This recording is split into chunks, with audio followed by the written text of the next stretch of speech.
Okay, now we're back. All right, we're back now. We're in the should-be crushed Ram.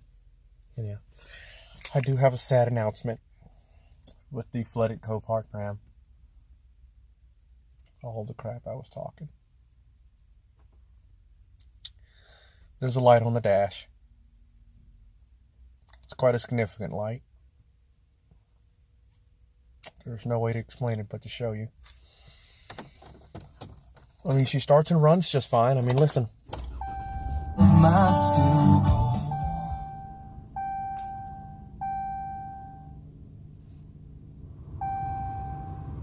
Wait, let me put my seatbelt on so you don't. So the negativity doesn't say that's the light. I'll turn the steering wheel straight. It's a really significant light. There's only one way to fix it.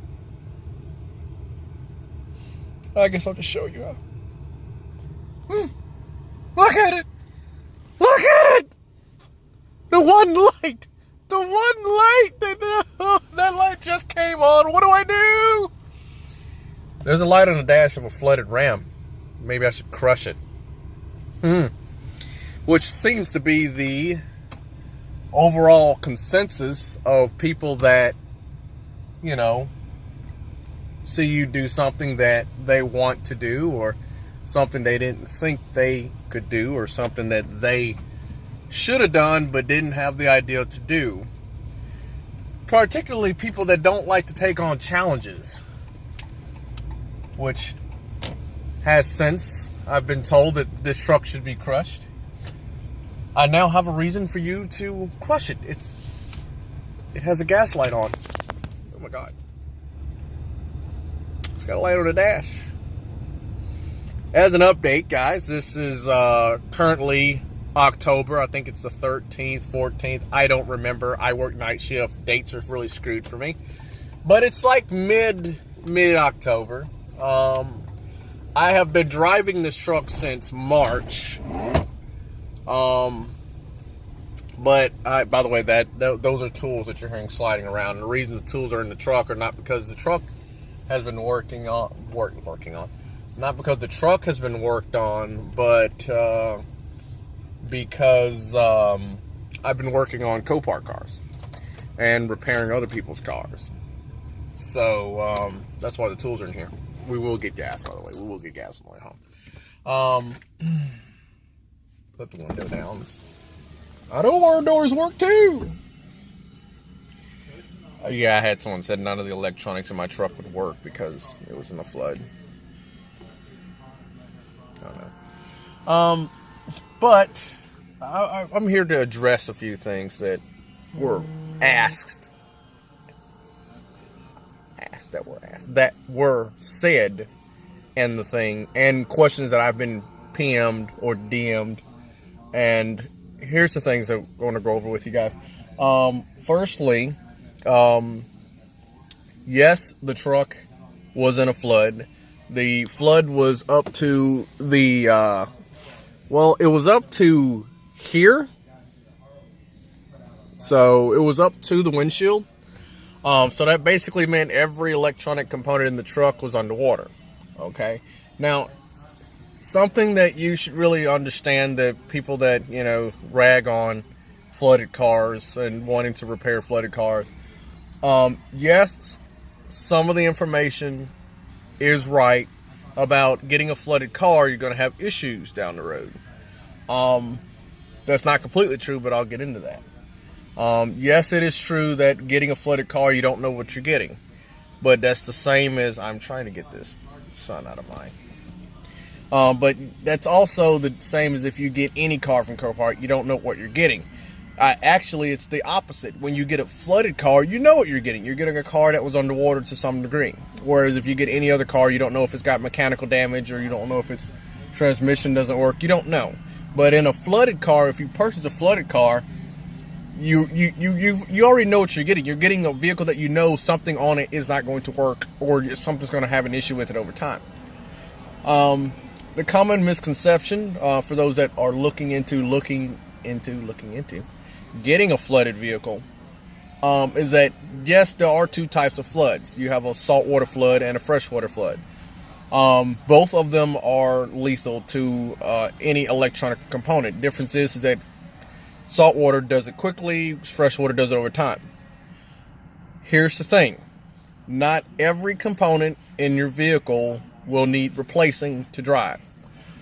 Say if you want to get a flooded vehicle and it has a salvage title like mine, and you wanted to get it fixed up enough where you can get the salvage title removed from the vehicle so you could, drive it and then replace stuff over time. It is a misconception that everything on your vehicle will need to be replaced to get the car back on the road.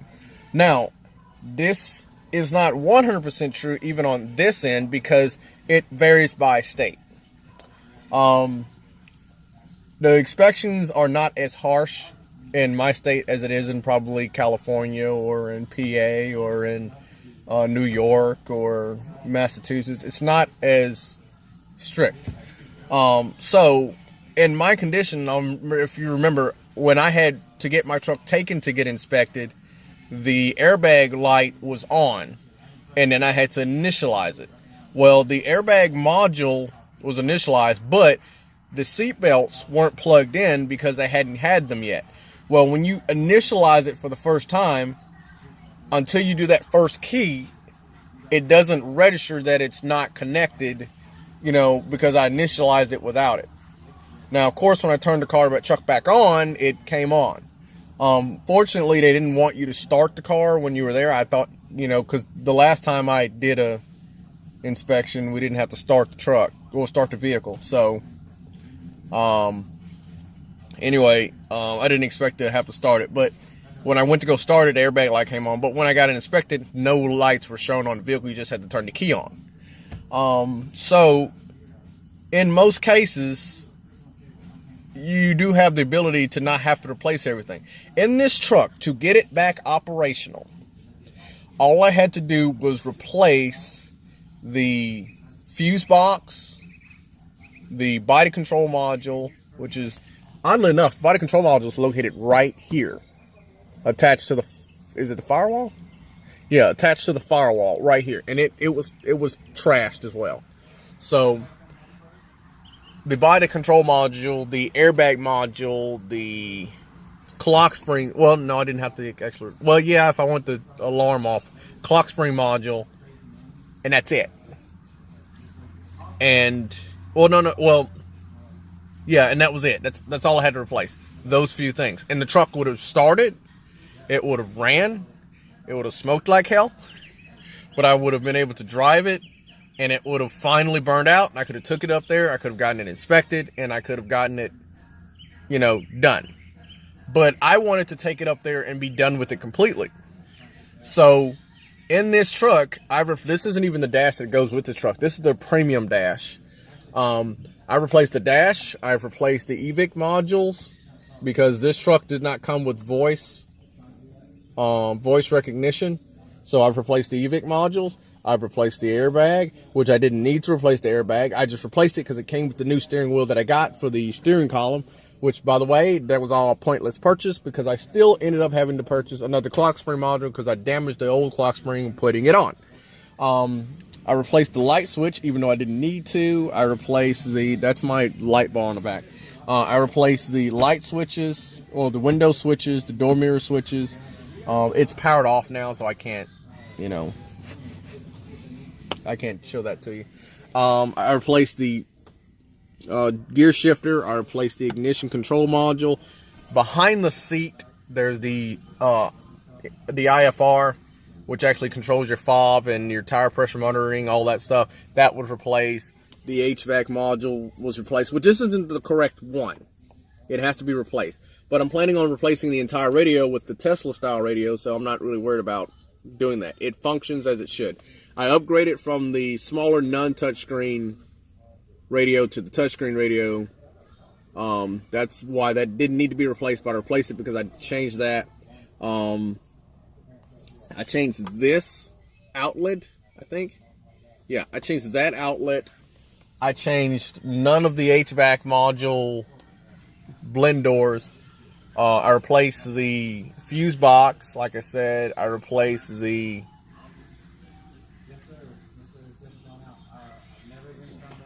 I don't think there's anything else I replaced on the truck. No. I replaced the wire harness in the body of the truck. I replaced the wire harness that goes from the back of the firewall to the inside of the cab. There's a little junction there. I replaced that. I replaced half of the engine component, half of the engine harness. The engine harness is basically two pieces, and the one that was the most corroded was the one that went down to the ABS module. That was the one that was significantly underwater. That's the one I replaced. I'm trying to think if there's any more electric. Oh, I also replaced the dash harness behind the dash. I replaced it as well. I replaced the door motors for the windows and driver and passenger side. Like I said, I did replace the door switch actuators for the windows, both driver and passenger side. I replaced the door modules that controls the doors, left and right side. Nothing to the rear doors. They all functionally tested and didn't have any corrosion inside of them. Interesting enough, because they have a little rubber stripping around them. I did not do anything to the engine other than disassemble it on the top end, drain the oil out of it, run several quarts of Marvel mystery oil in it, and like 3 oil changes: a generic oil change, a Castrol oil change, the cheaper Castrol oil, and then the Castrol Edge, and then drain all of those out after like 30 miles or so each, progressively getting longer. And then I drained that oil, and now I have Royal Purple running in it. Changed the filter on it about 3 or 4 times, and I pulled the heads on it, pulled the exhaust manifolds on it, because you have to do that to pull the head. Well, not the manifold, really the pipe, because the manifold's made into the head. Replaced it, all new gaskets, and that's all I did. Had to do all the programming myself because Dodge would. They told me they would work on it, but they wouldn't. If that makes sense. They told me that if I brought the truck in for repair, they're obligated to work on it, but they won't work on it. I don't know how to explain it. Basically, if I took it in there and they wouldn't diagnose anything. Basically, if I took it in there and I wanted them to find out something, they wouldn't diagnose it. The manager told me that if they would diagnose it, they'd have to basically charge me out the ass pretty much to do it. But what they would do is if I brought it in and say I wanted the dash harness replaced, they'll go in, they'll replace the dash harness and give it back to me. Whether or not that fixes my problem or not, they'll do that. And I told them I can do that myself, replace the dash harness. And if it doesn't fix it, I'm only out the price of the dash harness. There's no need for me to pay you 3-4 hours of labor for something I already know that probably won't be fixing the problem. It just has to get replaced. But the dealership wanted $3,000 just to replace the body harness and the dash harness. That's it. And that wouldn't have even fixed my problem. What would have fixed my problem was a body control module, an IFR module, and an ignition module, and a fuse box. That would have fixed the problem. That would have let me driven the truck to the place. But I wanted it all done. But if you do end up getting a flooded vehicle, here's the thing about this. Yes, you're going to have issues over time. But here's the thing that no one that ever mentions a flooded vehicle ever says to you. Your issues to that vehicle are going to be to the extent in which you repair. That is the whole idea of a flood car. Any flood car that does not have a destruction title or non-repairable title can be fixed and put back on the road legally. Any flooded vehicle can. you got to keep in mind unless you're, I wouldn't recommend doing a saltwater repair. I mean, all power to you if you want to do it, but I wouldn't recommend doing a saltwater flood repair. Freshwater repair, yes, all day long. Those, you got to remember, a car is just a frame or body if it's a unibody. A car is just a frame and a body, electrical, mechanical. That's it. So any part on a vehicle can be replaced. It just depends on how much money you want to throw into it. And if anyone wants to know how much I spent in detail on repairing this truck, not only are you going to be surprised, but if you want to know that, let me know in the comments below, and I'll dedicate a specific short video on what I paid for it, the process I went through to get it back on the road. By the way, this truck has a clear title. Okay, this truck was repaired. I'm trying to keep the sun out of your eyes. This truck was repaired to the extent where the state has verified that it is considered a clear title vehicle. Now, enough parts have been replaced on it that it's been considered a clear title truck. Now, here's the thing that a lot of people don't understand when I said that. There's two kinds of repairs. You have a repair where you go and you replace so much stuff on the vehicle that it's considered a clean title, like this truck has. And you have a replacement where you replace so much stuff on the vehicle that not mechanically, but structurally, the vehicle can no longer be considered the same vehicle and has to have a new VIN applied to that vehicle. My truck doesn't apply to that because everything I did to the truck was electrical. So there's nothing replaced in the truck that needed a new VIN, which is how my state works. Your state might work differently. But if anyone wants to know that, just let me know. I'll put it in the box. Well, I'll put it in the box below, and I'll make a little short video about that, in details on what I replaced, how much it cost, what I went through, everything from the copart price to how much the truck's actual value was at the time of purchase. So, I think that'll be it. I think I'm going to order food and, get this light off the dash that should be crushed. Mom, take my should-be crushed vehicle to the gas station to get the light off, so no one will think it should be crushed again. Negativity is key, people. Peace.